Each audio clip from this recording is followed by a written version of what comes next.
Hey, good day to you. This is Todd. I am just a regular dude walking in the Word. We're getting close to finishing the book of Matthew, and I wanted to ask you, those of you that are watching, listening, and however you see us, what book of the Bible you would like us to go through next. We're finishing Matthew, so we're going to be starting a new book here. And eventually we will get through the whole Bible. Okay? Might take a year or two, probably longer, because it was, I don't know, 174 episodes that we're going to be doing to get through Matthew. All right, so let's talk today about the burial of Jesus, and that's taken from Matthew 27, verses 57 through 66. So follow along with me in your Bibles. It says this: As evening approached, there came a rich man from Arimathea named Joseph, who had himself become a disciple of Jesus. Going to Pilate, he asked for Jesus' body, and Pilate ordered that it be given to him. Joseph took the body, wrapped it in a clean linen cloth, and placed it in his own tomb that he had cut out from the rock. He rolled a big stone in front of the entrance of the tomb and went away. Mary Magdalene and the other Mary were sitting there opposite the tomb.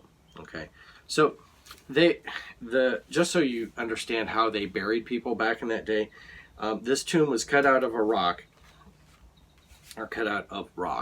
and in that area they had this pedestal with a rock that you would lay the body on. Okay, they would lay that body on there for like a year or so, let that body then decompose, and they would wrap up the body with spices and so forth so there wouldn't be such an odor.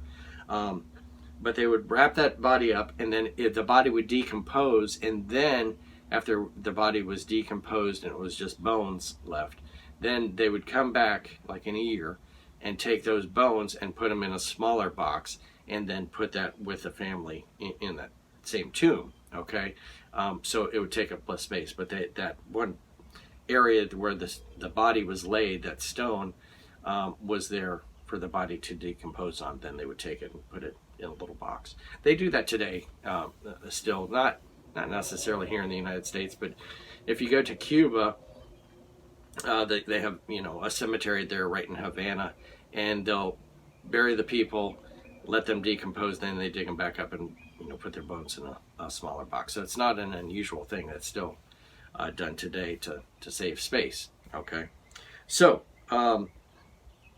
that's what they did here, and they placed that body in the tomb. So you were in verses 62 or 61.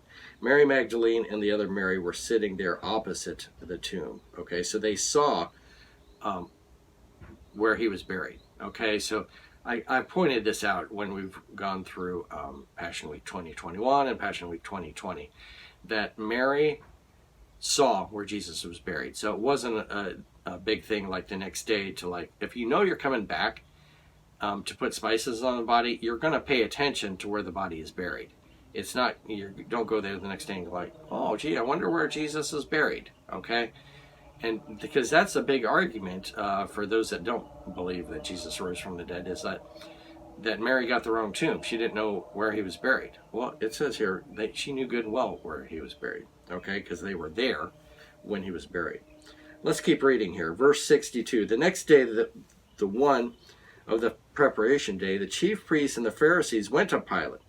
Sir, they said, we remember that while he was still alive, that deceiver said, after 3 days I will rise again. So they were listening. These religious leaders were listening to Jesus, and they remembered him saying, in 3 days I'm going to rise again. Okay, the disciples seem to have forgot this. They weren't. You remember the disciples were like shocked when they saw Jesus risen from the dead. But the Pharisees, they remember hearing this, and they're like, oh, great, he said he's going to rise again, okay? And so they were concerned that maybe the disciples are going to steal him, okay? So let's see what happens here. So verse 64, so give the order of the tomb to be made secure until the third day. Otherwise his disciples may come and steal the body and tell the people that he has been raised from the dead. And the last deception will be worse than the first, okay?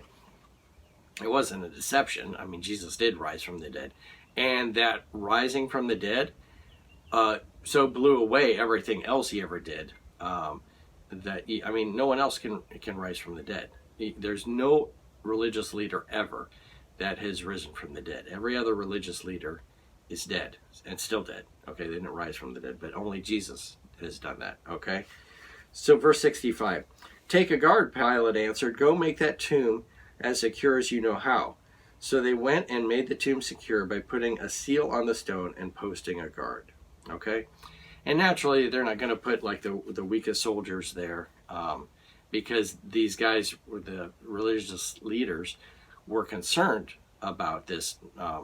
Jesus said he's going to rise from the dead, so they're going to guard that thing pretty heavy. Okay, so that's anyway, and Jesus ends up rising from the dead.